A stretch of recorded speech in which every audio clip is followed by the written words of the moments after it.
Deep in the mist-choked heart of Appalachia, abandoned cabins still whisper the names of those who vanished inside. And tonight, their voices are louder than ever.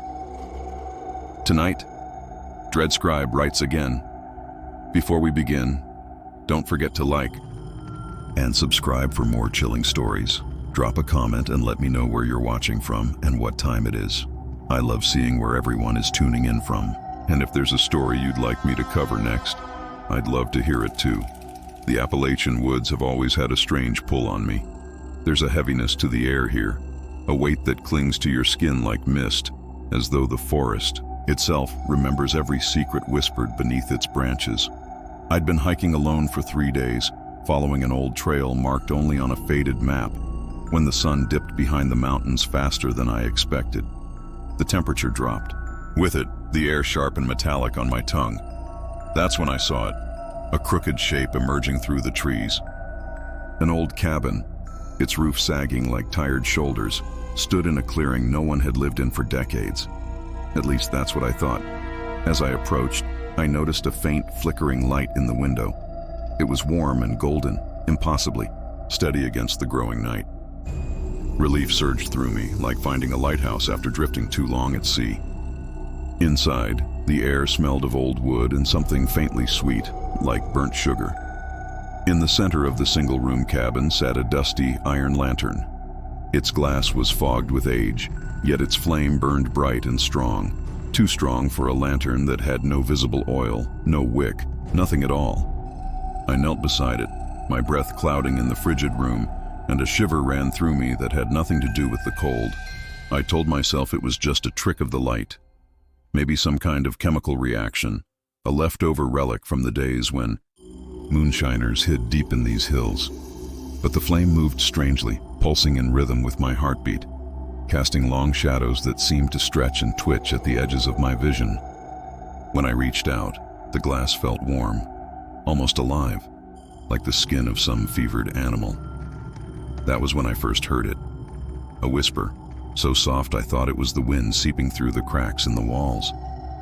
But there was no breeze. The sound came from inside the cabin. The whispers grew clearer as darkness deepened outside, weaving together like threads in an old hymn sung by unseen voices. My name seemed to slip between their words, thin and trembling. Fear prickled along my spine, but exhaustion outweighed terror. I told myself the voices were just my mind playing tricks after too many lonely nights on the trail. I decided to stay until dawn, curling up in the corner opposite the lantern. Its glow filled the room, steady and hypnotic, as if keeping watch.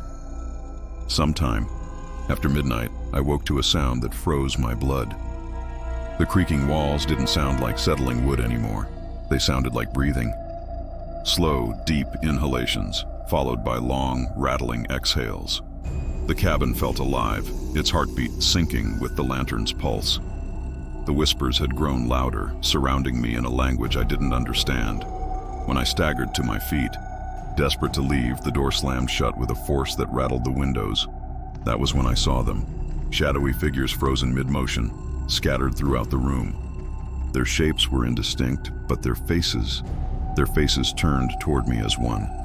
I didn't run at first. I kept my hand on the latch, the wood trembling, and then tried to reason through the wrongness. Flames need fuel, oxygen, heat. Combustion is a contract, not a miracle. Yet the lantern burned, bright as a captive star, and every shadow held its breath. I inhaled slowly, forcing my thoughts into order. When I shifted my weight, the figures tilted, not moving so much as being moved by the light. The lantern didn't merely reveal them, it steered them, the way a magnet persuades filings into a hidden diagram. I grabbed my pack and edged sideways, keeping my boots outside the compass of its glow. For a heartbeat, the cabin forgot me. Then the door, which had sealed itself like a scar, shuddered and opened. Night rushed in and I bolted. The forest swallowed me whole. Branches combed my jacket. Dead leaves snapped underfoot like brittle bones. Behind me, the glow spilled through the doorway, a golden tongue licking the trees. I didn't look back until the slope broke and the ground pitched into a ferny hollow. The cabin was a shut-eye now, but the light had followed, floating between trunks, casting my shadow forward, urging me to run. Whispers sifted through the pines, rust on silk. They spoke my name, then others I had tried to forget. Memory crawled out of their syllables like pale insects. I stumbled into a creek and the cold bit like a clean blade. Water should smother flame, yet the glow didn't waver. It doubled in the current, 2 moons arguing, and I followed the creek because water understands gravity. Half a mile downstream, a smaller shack crouched in the ferns, door half gone, roof ragged as a broken jaw. Inside, glass bottles crowded, shelves, each clouded and labeled. Mash dates, temperatures, proof. Moonshiner's notes, a ledger of heat. On the table lay a square of tin with a circle scorched into it, the same diameter as the lantern's base. This wasn't a relic. It was a device, a ritual rehearsed until it worked. The light entered without crossing the threshold. It was simply present, as if the room inverted around its arrival. Dust swam in its halo. I looked away, starving it of attention, and the flame faltered. For a sliding second, the woods were truly dark. Hope struck like a match. I lunged to smother it. When a sudden cold pooled at my ankles, the whispering had stopped. Silence is rarely silent. In that vacuum, I heard my pulse and the clink of glass as the bottles aligned, labels turning in unison. Heat rose through the tin like a slow tide, and the smell of burnt sugar unfurled, tender as a childhood kitchen. Maybe the fuel was belief, distilled by fear. Maybe the lantern fed on attention, like a king who starves when no one bows. I lifted my hand from the tin, ready to run, and the flame brightened, tilting toward me like a sunflower to the sun. I thought of contracts and signatures, of proof, judged by blue fire, and how attention can be an oath. I stepped back. The lantern stepped forward. On the table, a second lantern already burned, its glow leaning toward me as if it recognized me. What, exactly, had I signed in the dark? The one cabin was little more than a scar on the hillside, half swallowed by moss and rotting pine. I stumbled across it late in the afternoon while cutting through an unmarked stretch of forest. The air here felt heavy, damp, like breathing through wet cloth. Sunlight barely touched the clearing, and the silence was so absolute it pressed on my eardrums like deep water. I wasn't looking for shelter, but something about the place drew me in, a gravity I couldn't quite name. Its windows were black, like blind eyes staring at me from beneath a brow of sagging beams. Inside, the stench of mildew and time was overwhelming. The floorboards sagged under my weight, groaning like a creature protesting my intrusion. The single room was almost empty except for a shattered chair and a wood stove crusted with rust. I was about to leave when I noticed a peculiar pattern in the dust. A neat square, perfectly clean, as though something had been recently moved. I crouched, tracing the edges with my fingers, and felt a slight draft seeping through the cracks. Beneath the warped wood, something waited. Curiosity has always been my worst trait. I pried at the boards until one came loose with a splintering crack, releasing a puff of stale air that smelled like wet stone and iron. Nestled in the hollow beneath was a journal, its leather cover warped with age, its pages yellowed like old teeth. My pulse quickened as I opened it. The first entries were scientific, almost clinical, written in a precise, slanted hand. The author, who never gave his name, described himself as a reclusive researcher studying subterranean acoustic anomalies. In simpler terms, he believed there were voices beneath the soil. The more I read, the more unsettling it became. His observations shifted from detached to feverish, like a mind unraveling thread by thread. He wrote of strange rhythms rising through the bedrock, vibrations that seemed to form words when amplified. He claimed the mountain itself was alive, a vast organism feeding on the fear of those who wandered too deep into its shadow. Each entry ended with a single plea: do not listen for too long. By the time dusk bled into night, I was too engrossed to notice the cold creeping into the room. The lantern's light flickered as if reacting to the journal's words. That's when I saw it. A new sentence scrawling itself across the page as I watched. My breath caught. It described me, standing hunched over the book, my hands trembling, my heartbeat quickening. Each word appeared in real time, as though the journal were observing me. The floorboards beneath my feet shuddered softly. A faint scratching began, like nails raking wood from the underside. The sound was rhythmic at first, then erratic, frantic. My mind scrambled for logic, but instinct screamed louder. I wanted to run, yet I couldn't tear my gaze from the journal. As a final line began to form, the ink still wet and glistening. "It's hungry again." The scratching grew louder, vibrating through the soles of my boots, until something beneath the floor seemed to shift and look back. The sight arrested even the sound in my throat, like frost seizing a river mid-current. Between the joists, two wet gleams hovered in the dark. Not eyes exactly, but surfaces catching the lantern in oily blinks. The scratching stalled, then resumed with a patient cadence, as if I'd been measured and filed away. My hands moved on their own. I slid the journal under my jacket, the leather cold against my ribs, and wedged my fingers beneath another board. The wood lifted with a groan. What I saw was not a tunnel so much as a cartilage-lined seam in the earth, ribbed with root and stone. It pulsed softly, like a sleeping animal adjusting its breath. The lights I'd mistaken for eyes were droplets, tremoring to a rhythm I could feel in my teeth. Infrasound, I thought wildly. Frequencies too low to hear, but strong enough to turn organs into instruments. The hermit hadn't found voices under the soil. He had taught the mountain to speak through bone. A new sentence lifted on the page, impressed from the underside as if the pen were writing from below my hands. "Do not let it take your breath." I clamped my mouth shut on instinct. The seam flexed again, and the temperature plunged. Every story I'd told myself about curiosity as a compass snapped like a cheap needle. Survival replaced wonder. I backed toward the door, feeling for the latch while keeping my eyes on the living gap. The scratching accelerated, 1,000 tiny files working in concert. The floor shivered, nails squealed. Something in the walls began to hum, a choir of wood grain. But what it didn't expect, a thought rose up, steady as a hand on my shoulder, is that I can stop listening. I blew out the lantern. Darkness hit like surf. The hum faltered, then rose. I ran. The door surrendered, and night gulped me down. The forest cold was clean, a blade rinsed in creek water. I sprinted through lashing ferns and black trunks, the cabin collapsing behind me into a geometry of shadow. The scratching came with me, underfoot, beside me, inside me, like mice in the walls of a house I wore as skin. Every few strides, the journal throbbed against my chest, and a phrase flared under the leather, hot as a brand. Faster, faster, faster.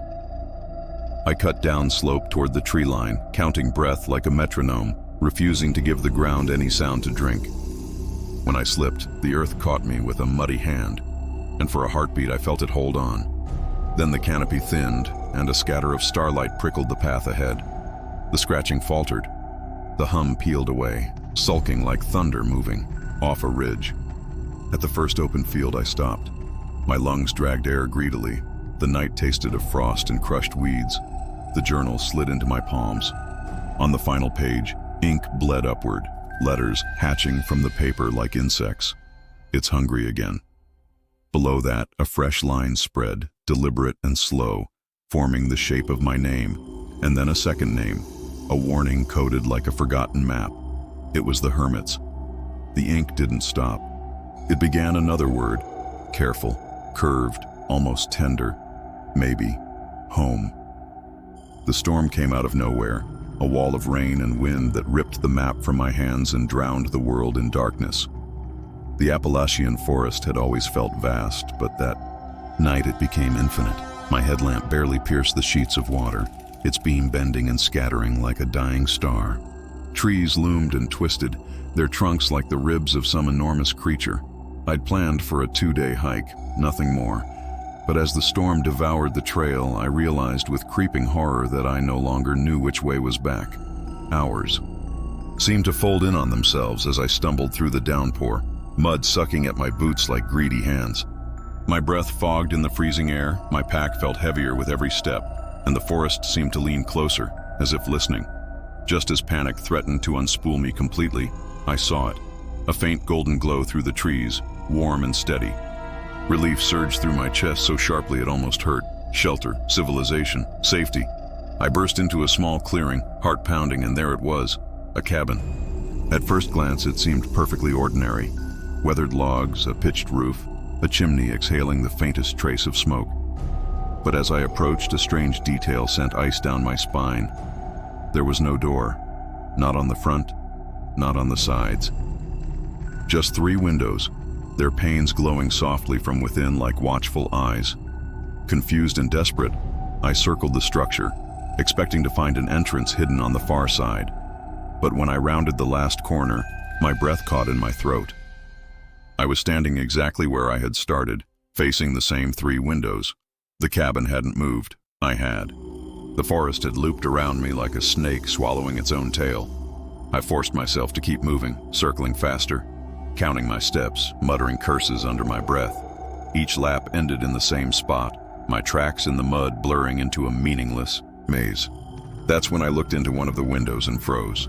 My reflection stared back at me. Rain-slick hair plastered to my face, eyes wide with terror.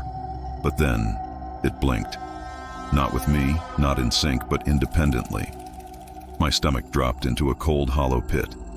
I stumbled backward, convinced I was hallucinating, but the reflection only pressed closer to the glass, lips parting as if to speak. I didn't wait to hear what it would say. With a cry, I grabbed a rock and hurled it at the window. The glass shattered with a sound that seemed to echo far too long, like a bell tolling in some hidden cavern. I didn't hesitate.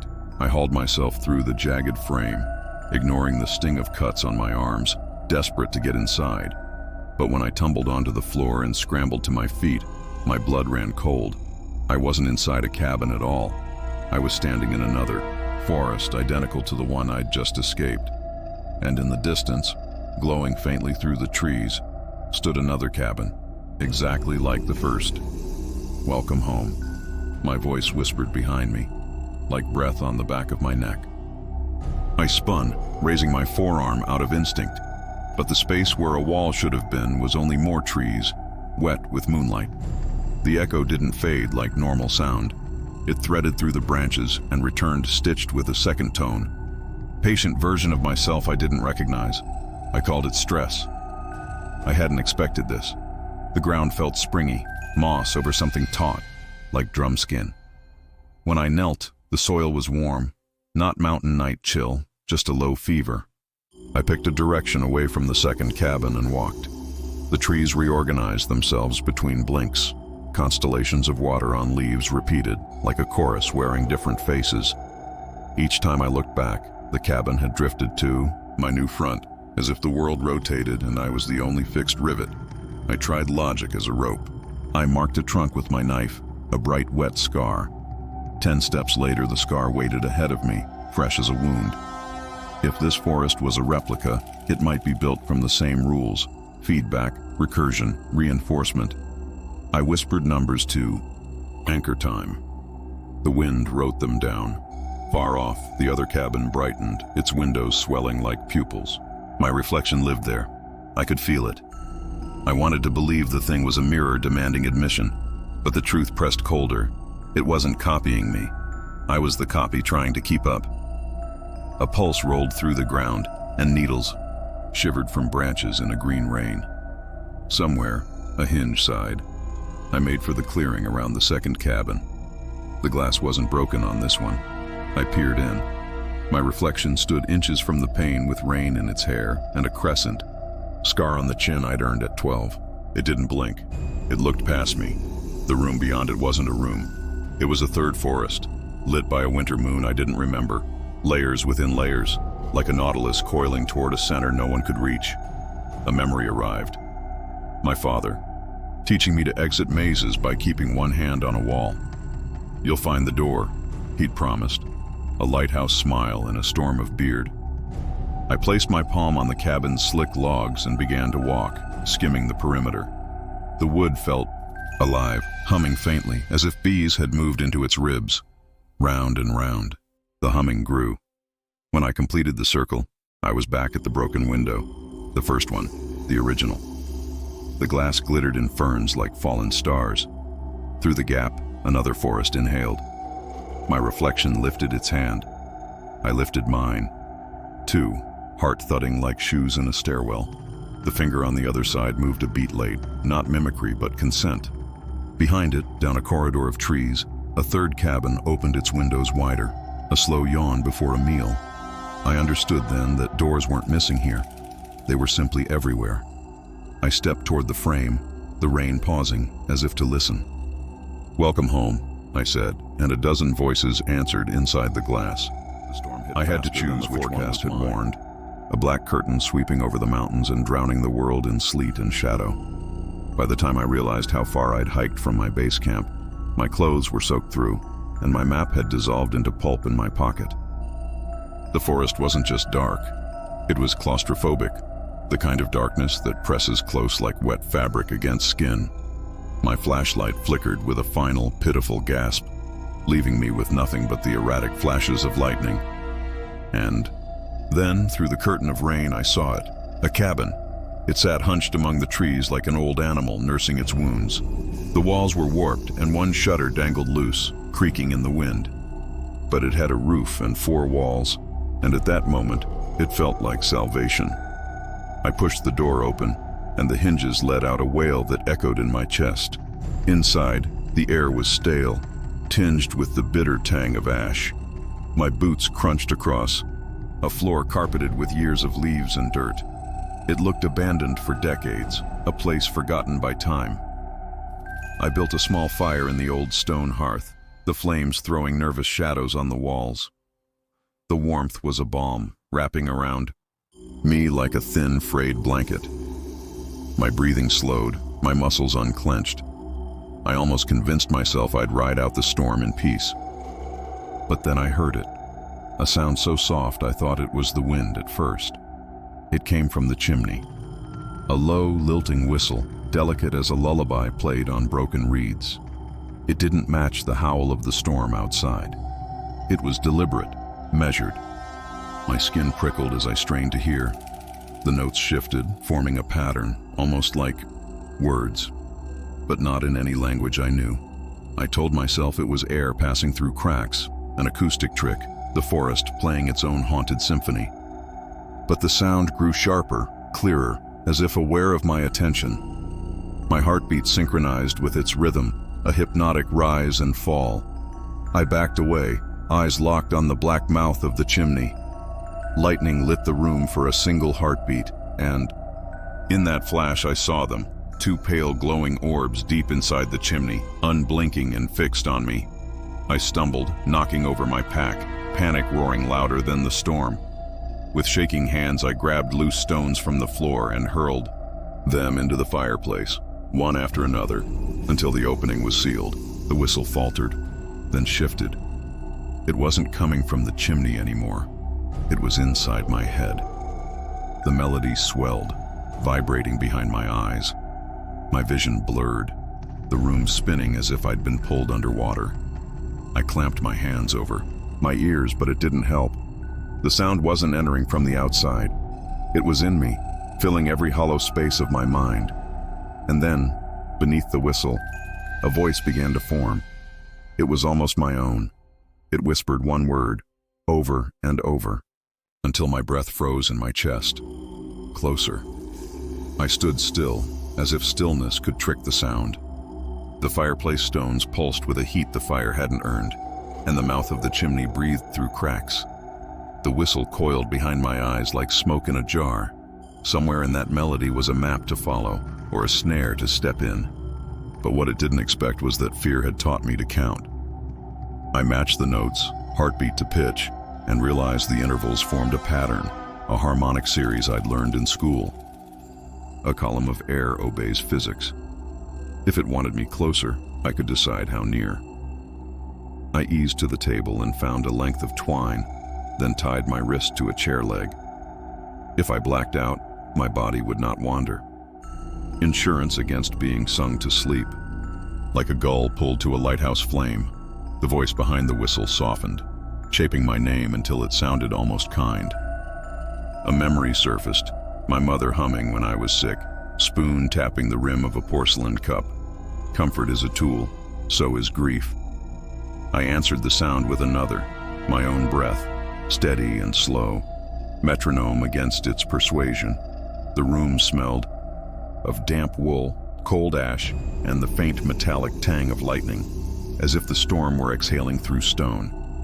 When the wind outside dipped, the whistle swelled. The stones shivered.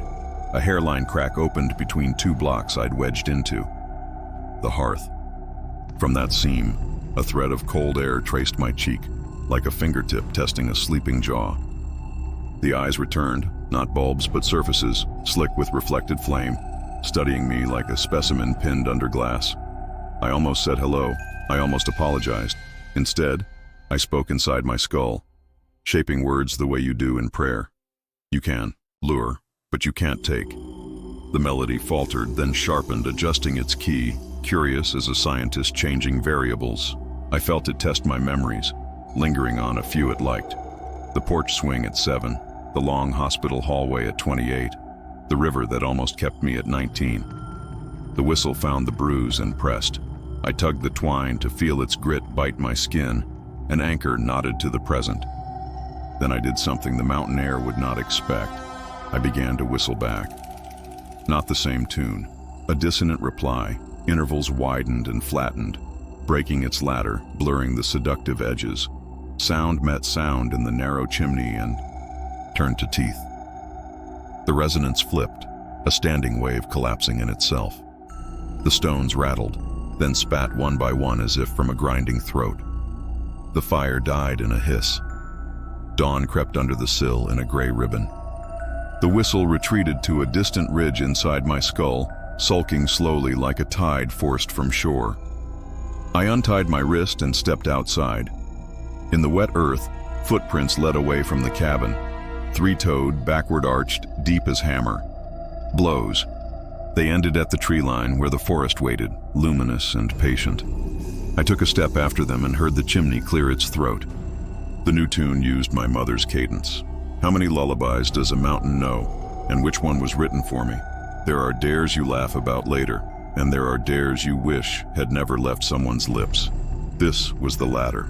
The 4 of us, me, Caleb, Brooke, and Ryan, had grown up near the edge of the Appalachian woods, where abandoned hunting cabins were as common as ghost stories. Brooke was the one who suggested we prove our bravery by spending a night in one of the oldest, most decayed cabins deep in the hills. It was supposed to be harmless, just a test of courage under a roof full of holes.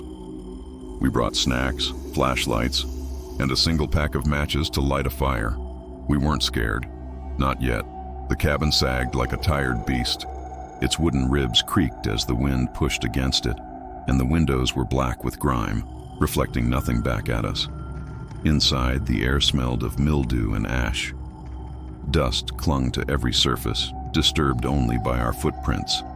There was no furniture except a crooked table, its surface scarred with knife marks, and on it sat a single folded piece of paper. Brooke unfolded it slowly, the paper crackling like brittle leaves.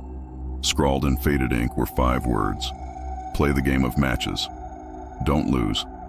We laughed, of course. It had to be some local prank left for thrill-seekers like us. Ryan, always the showman, struck the first match dramatically. The sulfur hissed and flared, casting his grin in a demonic orange light. "See? Game on," he said, passing the match to me. The moment the flame came near my fingers, the temperature plummeted. My breath clouded in the air, and the hairs on my arms stood up. The shadows stretched unnaturally long across the walls, like ink spilling into cracks. I tried to shake it off, telling myself it was just nerves. I passed the match to Caleb.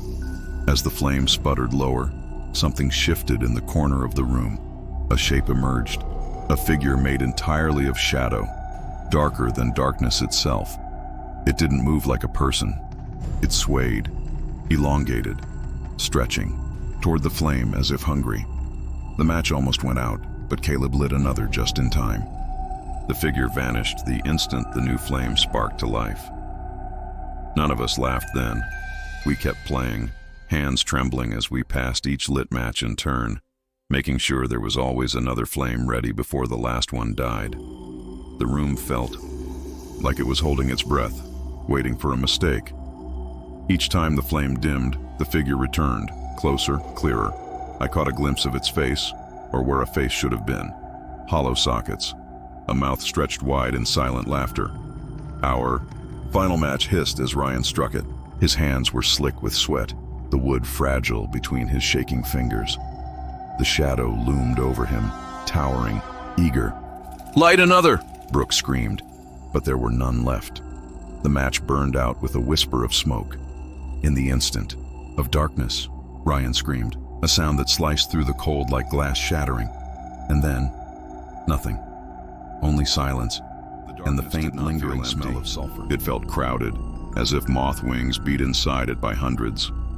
Brooke found my sleeve and clutched hard enough to pleat the fabric, while Caleb whispered Ryan's name into air so cold it tasted metallic. My flashlight coughed once and died, a 6-star collapsing. In that compressed hush, laughter threaded close to my ear, thin, almost affectionate. The sulfur stink lingered like a classroom of struck flints. I said we needed rules, anchors, anything not terror pretending to be logic, and we shuffled toward the table, hands out, learning the room by bruise and splinter. Something watched, patient as frost on glass. We collided with the table, and my fingers found the folded note. New words had bled through the paper, darker than the first. Command, always keep one flame alive. Smaller letters nested beneath. A borrowed fire can be returned. The message seemed to pulse in memory of our matchlight. Cold pooled around my ankles like cellar water. The shadow uncoiled from the hearth, boneless and taller, tasting the air. We shook loose. I understood the game wasn't about light, but attention. The creature fed at the instant we watched the flame die. But what it didn't expect was that we carried heat that wasn't fire. Breath, memory, heartbeat, combustion without sparks. I told them to picture heat that didn't need flame. July porches, stadium lamps over wet grass, bath steam that shocks then softens.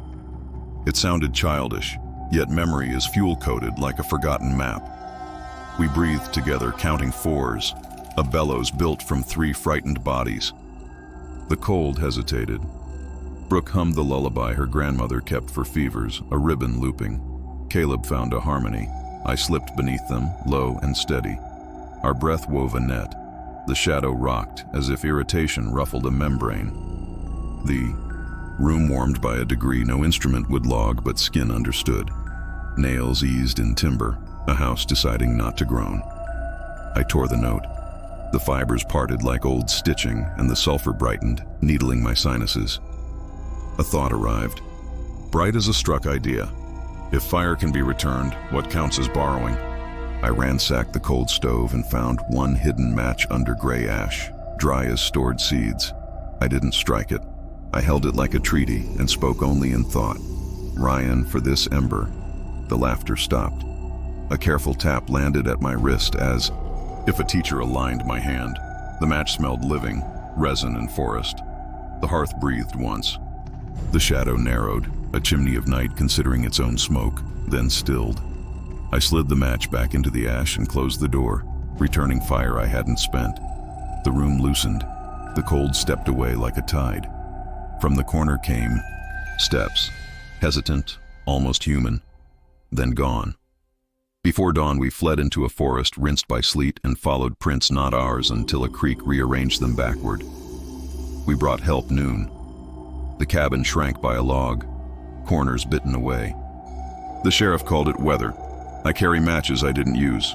When I strike one, the flame bows, greeting another out of sight. If a fire can be returned, who is borrowing me, and when will they give me back? The cabin was the kind you didn't stumble across so much as it stumbled across you. It appeared out of the mist like a secret the forest hadn't meant to share, its roof sagging under the weight of moss and years. I'd been hiking alone through an abandoned mining region where entire towns had vanished into bankruptcy and dust. When the weather turned sudden and mean, the cabin's shape was a promise of shelter. A crooked hand held out to a weary traveler. I ignored the stories about this ridge, about how it swallowed men whole. Cold, wet, and exhausted, I stepped inside. The first thing that struck me wasn't the smell, though it was there, a damp, metallic tang that clung to the back of my throat. It was the silence. No wind seeped through the cracks, no creaking wood announced my arrival. It was as if the entire structure were holding its breath. I stamped my boots against the warped floorboards, trying to chase away the uneasy feeling. That's when I heard it, a faint, rhythmic pounding. At first I thought it was my pulse, amplified by my own nerves, but the sound didn't match my heartbeat. It was slower, steadier, thunk, thunk, thunk, like the echo of pickaxes biting into stone far beneath the earth. I froze, listening. It grew louder when I moved toward the center of the room, then faded when I stepped back. I followed it like a divining rod, my fingers grazing the floor until they found a subtle seam. Kneeling, I scraped away decades of dirt and discovered an iron ring embedded in the boards, a trap door. Every instinct screamed to leave it shut, to turn and run while I still could. But curiosity is a disease, and I've always been terminal. I gripped the ring and heaved. The wood protested with a moan that seemed almost human. Cold air rushed upward, smelling of coal dust and something fouler, older. A dark hole yawned beneath me, its edges lined with splintered beams. I lowered myself carefully, my boots finding narrow footholds.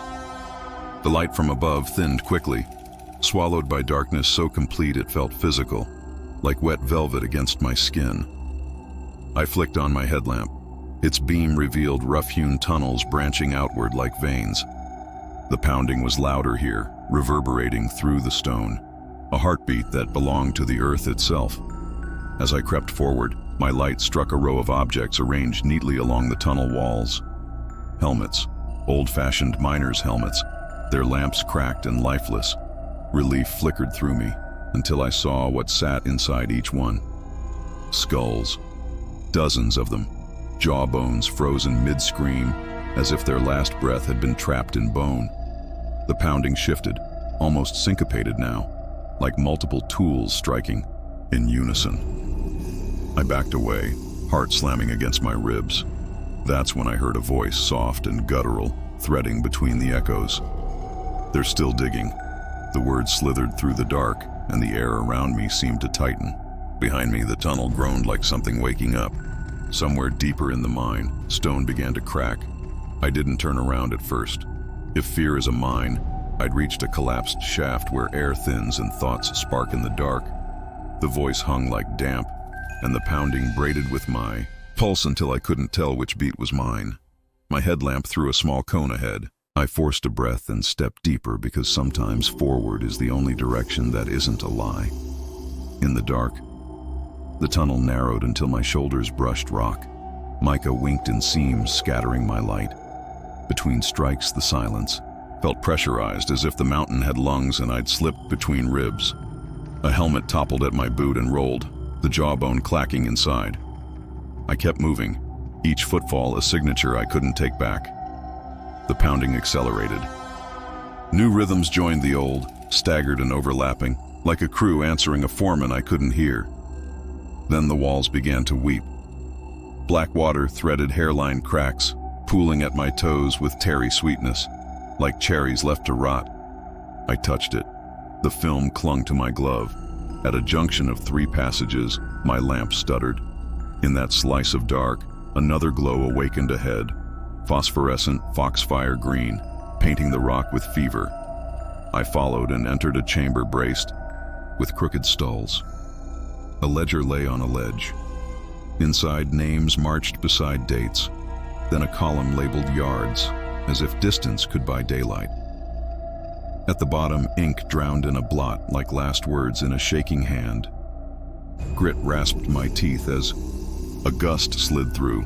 Nearby, pickheads struck in unison, 1, 2, 3, and a fourth answered late, like a child keeping time.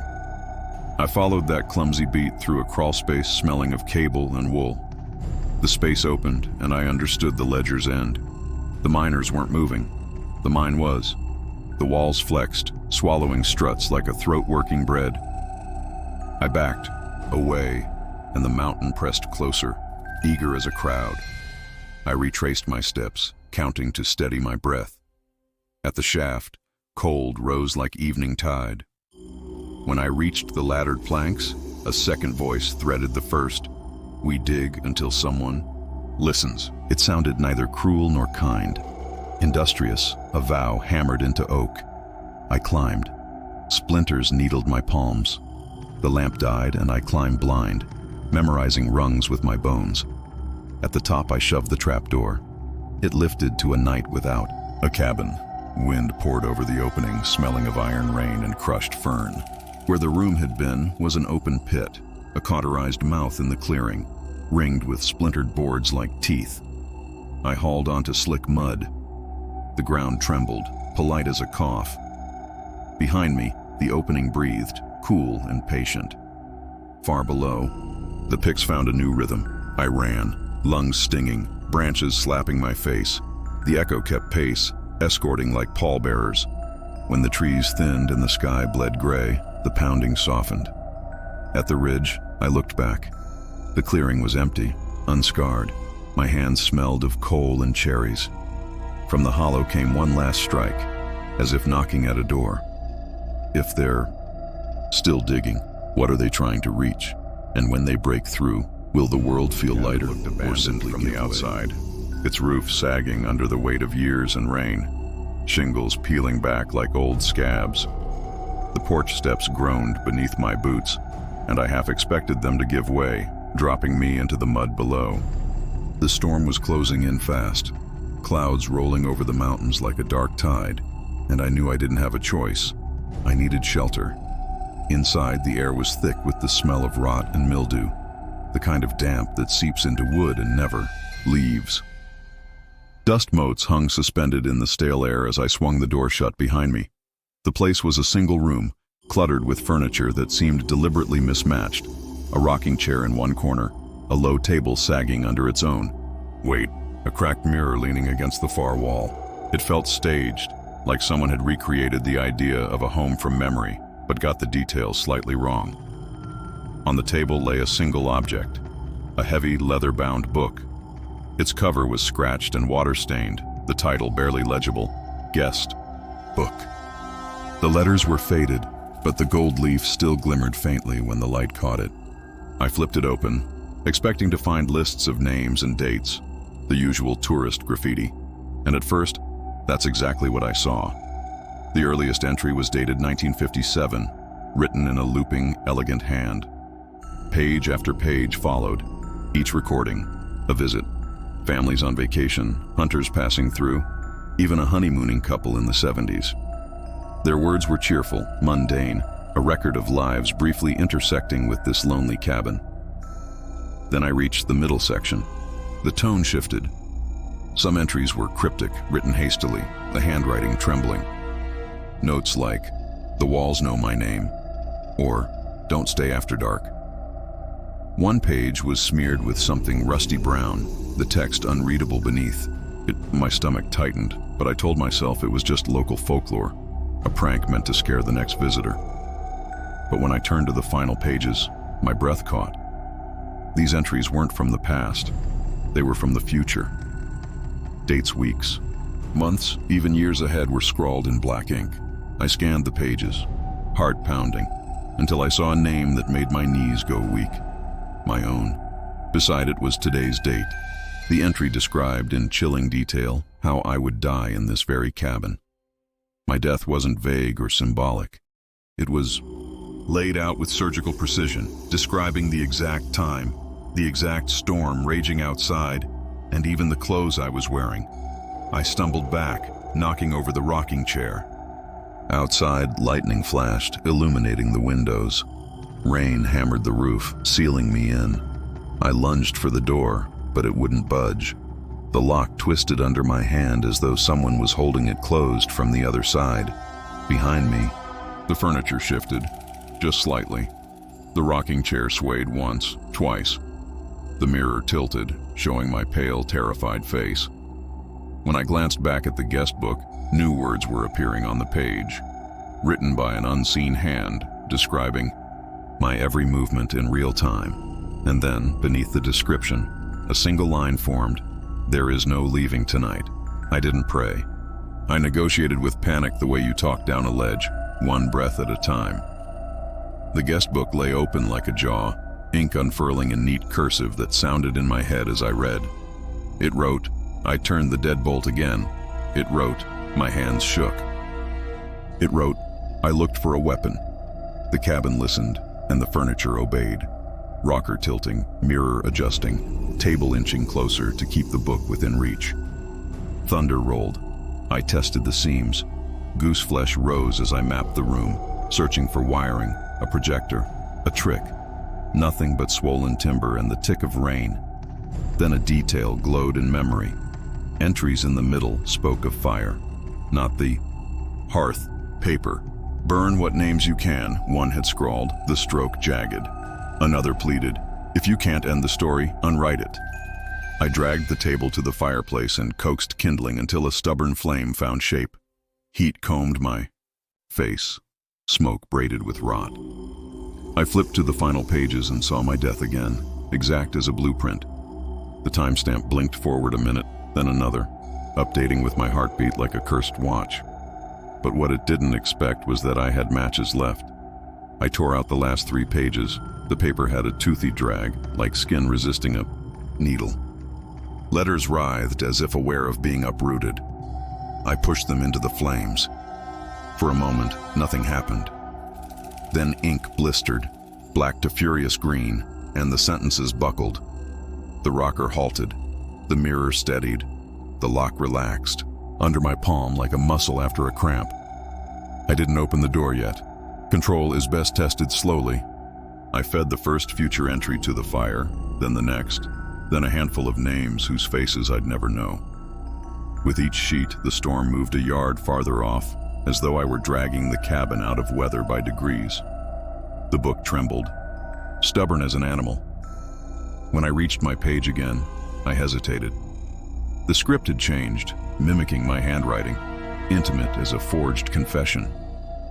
It added, you will burn this, and it will not matter. My throat tightened. I burned it anyway. Ash fluttered like stunned moths. Silence widened. Somewhere the roof sighed, and the clockless night reset its breath again. The cover snapped shut. The leather warm. Relief loosened my knees until heat licked my fingers. My name pressed through the hide from the inside, embossing letter by letter until it crowned the title in gold. Guest book, under it my name, then the year, then a blank space waiting. The door opened, and rain blew in cold and clean. I stepped onto the porch with the book under my arm. The storm had thinned to silver gauze. Down the mountain, a car horn. Bleated, ordinary as bread. I laughed. On the cover, the blank space bloomed. Ink found it, writing a date I hadn't reached and a name I didn't know. The wind riffled the pages. A crisp, empty leaf stared back. The book felt lighter, or maybe I was heavier. If stories survive by being told, what happens to the teller? Who carries the binding home? And who exactly will sign after me? The locals called it the Quiet House. They said no birds roosted near it, no wind touched its roof, and no hunter's bullet ever echoed across its clearing. I'd heard the stories my whole life, how the cabin swallowed sound, how those who stayed inside too long came back changed. To me, it was folklore, a bedtime threat disguised as history. I was a skeptic, a man of evidence and reason, and I'd built my career on dismantling ghost stories brick by brick. So when I finally set out to find the Quiet House, it was with a pack full of recording equipment and the smug certainty that myths only survive because no one bothers to test them. The forest was strangely still as I hiked deeper into its heart. My boots crunched over brittle leaves, and each snap echoed too long, like the woods were repeating me. The air smelled of rain-soaked earth and pine sap, heavy and close. The deeper I went, the quieter the forest became. By the time I saw the clearing, it felt as if the entire world were holding its breath. The cabin stood in the center like a secret that had been waiting for me. Its logs were dark with age, roof sagging but intact, a survivor among ruins. The trees ringed it like an audience, their branches clawing at a sky the color of bruises. I paused on the threshold, recording device in hand, and felt the pressure shift. My ears popped, as if I'd crossed some invisible border. I stepped inside. Silence fell, not ordinary quiet, but an absolute void. The air lost its texture. My boots made no sound on the warped floorboards. My breath, my heartbeat, even the creak of my joints, gone. It was as though I'd been erased from the senses of the world. My tongue formed a curse, but no words came. Even my own voice had been swallowed whole. At first I was exhilarated. This was proof, the kind of phenomenon that could rewrite textbooks. I moved through the single barren room, waving my recorder like a talisman. Its red light blinked silently, mocking me. But then I saw them. Shapes pooling in the far corners, not shadows but something thicker, the negative of light. They shifted as I approached, retreating like smoke disturbed by a hand. The longer I stayed, the clearer they became. Limbs too, long heads cocked at unnatural angles, faces blurred as though scraped from memory. My pulse thundered. I felt it, but there was no sound, no tether to remind me I was alive. The shapes edged closer, forming a half circle, their silence louder than any scream I'd ever heard. Panic surged. I stumbled back to the door, reaching for the brass handle. But when I opened my mouth to shout, nothing came out. My voice was gone, stripped away like a stolen possession. The realization hit harder than fear. If I couldn't make sound, how would anyone know I was there? Behind me, the shapes leaned forward, silent mouths opening wide. And then, in that perfect void, I heard this memory leaking through a crack, like light under a door. It threaded the air with delicacy, a filament in a universe that had sworn off noise. My name fluttered once, then again, as if tested for fit. I turned, toward the corner where the shapes had gathered, and they drew back in a tide, revealing a seam in the wall. The whisper seeped from there, patient. I lifted my recorder toward it, hungry for proof. The red light blinked, mute. I stepped closer. The seam cold burned my fingertips. A winter fence touched on a dare. The shapes reached toward my hands, almost pleading as if asking me to stop. Doubt cracked my certainty. If this house had made a pact with silence, what price did it exact from anything that dared to speak? But what it didn't expect was that I'd spent a life weighing risk against wonder. I pressed my ear to the seam. The whisper shaped a second word. Home. The room tilted. Home was the one thing I didn't argue with.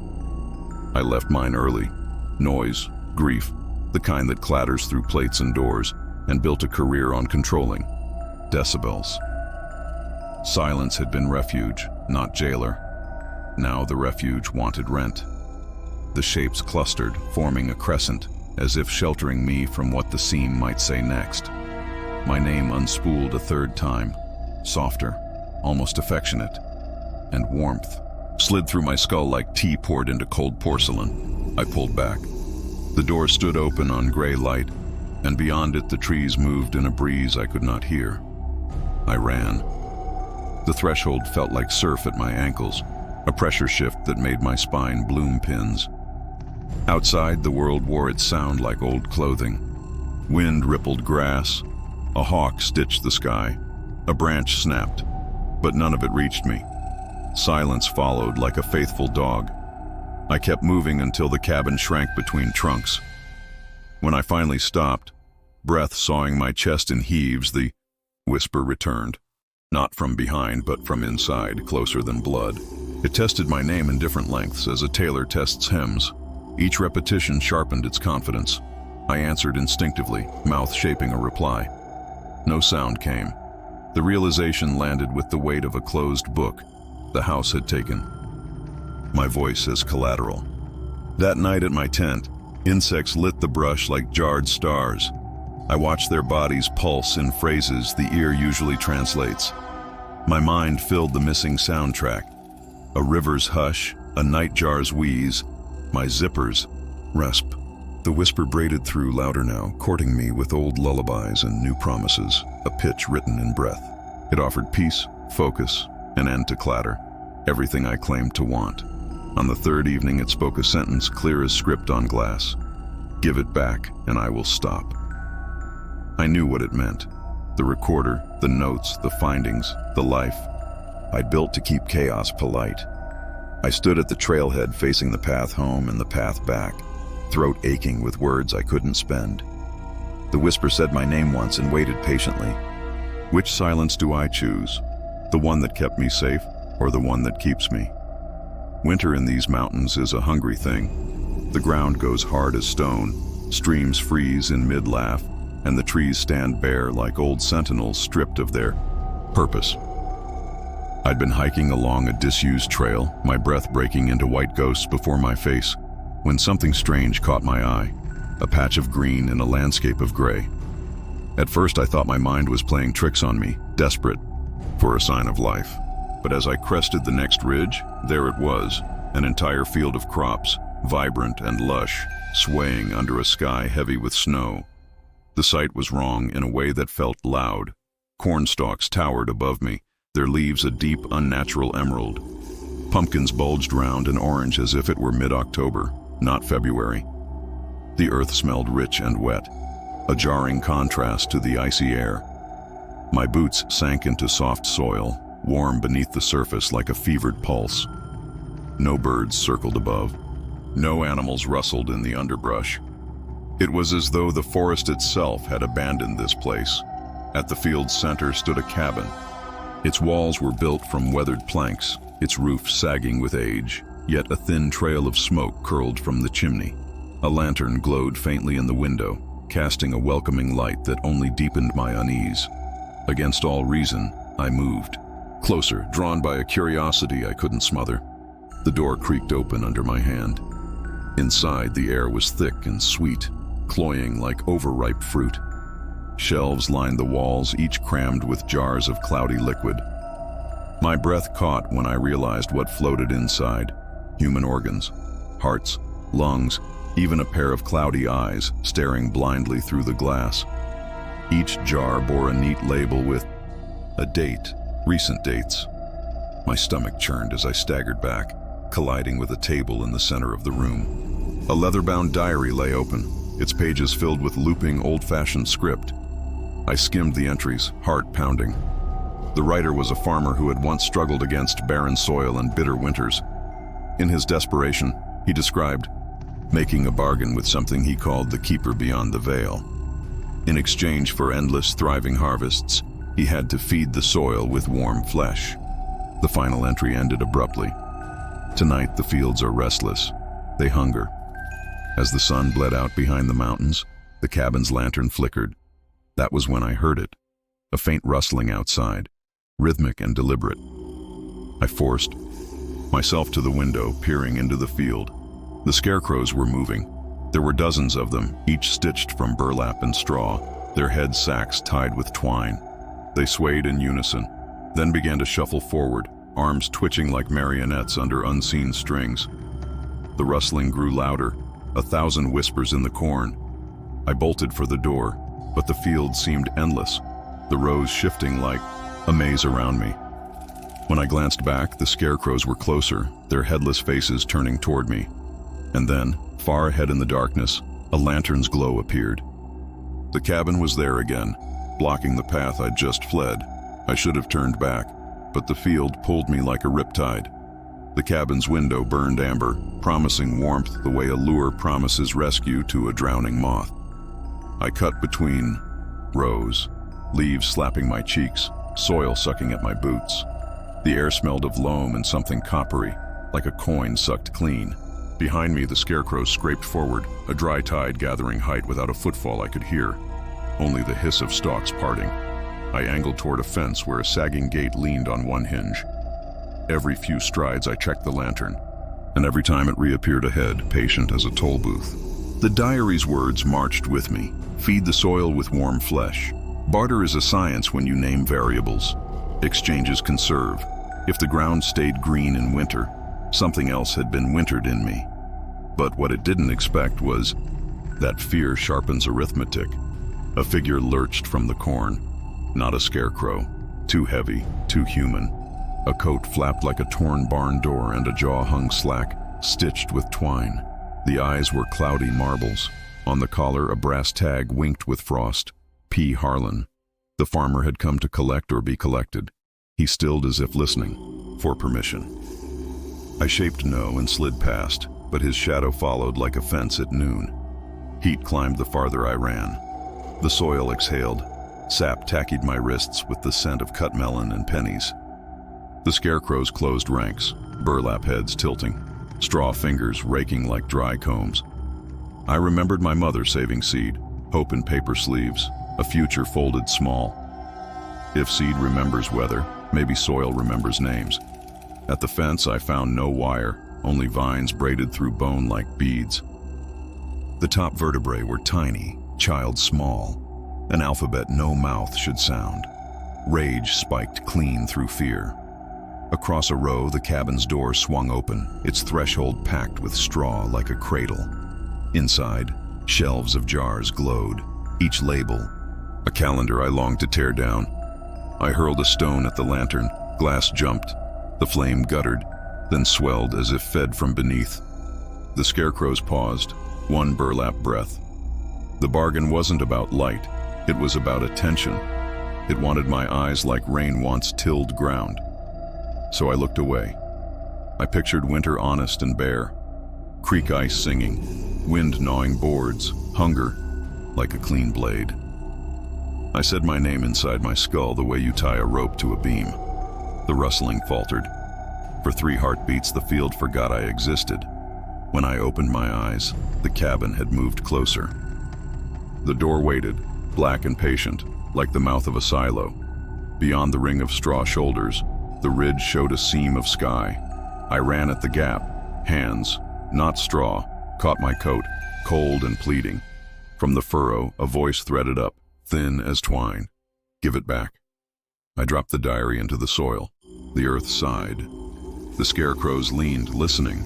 The lantern thinned to a sickle. I bolted for the ridge, lungs burning, and didn't look back until the tree line swallowed me. The field was a dark quilt, stitched tight. No cabin, no light. Only snow beginning to fall, petals on a grave. Under the hush, a question tilled forward, neat as rose. If winter wants what's owed, whose harvest will the spring return? And will it remember my name? I thought I was leaving their ghosts behind.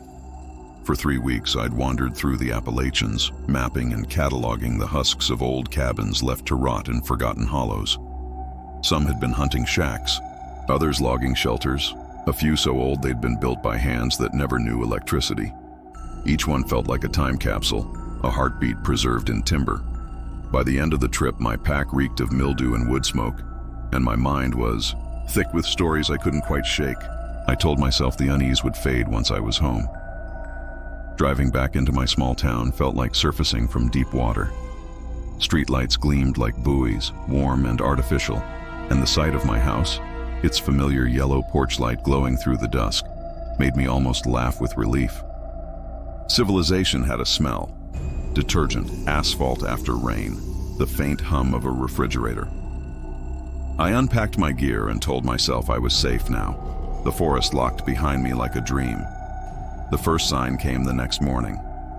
My kitchen chairs weren't where I'd left them. At first I blamed exhaustion. Maybe I'd bumped them while unpacking. But later that night, when I returned from a shower, the entire dining table had shifted 2 feet to the left, perfectly parallel to its old position. The movement was too exact, too deliberate. Then came the footprints. I woke one night to a smell of wet earth, rich and metallic, the scent of deep woods after rain. When I flicked on the light, my stomach lurched. A trail of muddy boot prints stretched across my living room rug, leading from the back door to the hallway. They were large, deep, and pointed inward, as if someone had come inside, not left. My locks were intact. The door was still deadbolted. I followed the prints to my bedroom, but they simply stopped. No smudge, no fading, just an abrupt end at the foot of my bed. By the 3rd day, sleep had become impossible. The house didn't feel like mine anymore. I'd wake to the sound of creaking floorboards in rooms I knew were empty, the air thick with the scent of old timber and ashes. Shadows seemed to linger half a second too long. as if waiting for me to notice. Every night, the unease grew sharper, a knot pulled tighter. Then, one evening, I saw it. I had stepped outside to clear my head, the cool air a balm against my fraying nerves. As I turned toward my backyard, my breath caught. There, where my vegetable garden should have been, stood the unmistakable silhouette of a cabin. Its windows glowed faintly with a warm, flickering light. The shape was wrong here, impossibly wrong, as though the mountains had stretched a finger into my suburban lot. I should have run. Instead, I walked toward it, heart pounding, until my hand touched the rough wood of the door frame. With a trembling breath, I stepped inside and froze. It was my house. Room for room, object for object, a perfect replica, except for the figure sitting in the dark corner. It was me, and it was smiling. It smiled with the kind of patience I reserve for storms, as if it knew I would come. I didn't speak. The air in the replica tasted of old pine and cold iron, a mountain night smuggled indoors. I flicked the wall switch on. Instinct. The light didn't answer. Only the cabin's faint window glow breathed. My other self lifted its chin, proprietary, and in that gesture I felt every mile of the ridge I'd thought I'd left. I cataloged details to keep from unraveling. The crooked coffee mug, the scuff on the third stair, the hairline crack in the bedroom mirror, copied perfectly, down to the chip I made moving in. But each familiar thing carried a burr, as if sanded with stone instead of paper. The refrigerator hummed without sound. The clock's hands moved as if pushed by breath. My pulse climbed the walls like ivy. I kept ledgers, fear on one side, exits on the other. Why? I tried to ask, but the word rose as fog and went no further. The smiling me stood, and the floor accepted its weight like a trained animal. We matched height, scar, posture, yet its eyes held a depth map of tree lines I had walked and would walk. It stepped closer, and the smell of rain on char rose like shelter reached too late. I took one step back and felt my heel meet a threshold. Instead of fleeing, I turned and found a hall to the back door where it should be. I moved through my duplicate kitchen, passing jars labeled in my handwriting, spices arranged in the order I only considered adopting. The door finally opened onto my real backyard, but the yard had been, somehow, squared. Fences ran ruler straight. Beyond them, darkness layered like slate. Behind me, the other me spoke without sound, a pressure change, a narrative pressed against ribs. It offered terms the way a mountain offers weather, without malice, without appeal. I could keep my home, my name, my calendar. If I carried the cabins with me, rooms nested like seeds. In return, I would never be lost again. The cost was simple. I could never again pretend I was alone. I thought of the weeks in the hills, the way relief felt like sin each time I found a roof. I thought of lanterns that didn't need fuel, of ledgers that wrote back, of lullabies that negotiated. I thought of the small vow I made on a switchback to never sleep on dirt without saying thank you. Maybe the mountains had simply collected on a debt. I faced my smiling self. No, I said inside, the way you close a gate. Its head tipped, considering. Then it stepped aside, palming the space between us like a door I couldn't see. Behind that space, a third house waited, tonight's weather laid down in advance. I walked backward into my real yard. The cabin watched, polite as a courthouse. When I blinked, it had moved closer, siding whispering against the lilacs. Tomorrow, maybe my front walk. Next week, the street. I understood. I had never truly left. The map had folded until home overlapped. The ridge. The smiling me lifted a hand in farewell or welcome, I couldn't tell which. And the porch light of both houses came on at once. Subscribe, if you dare.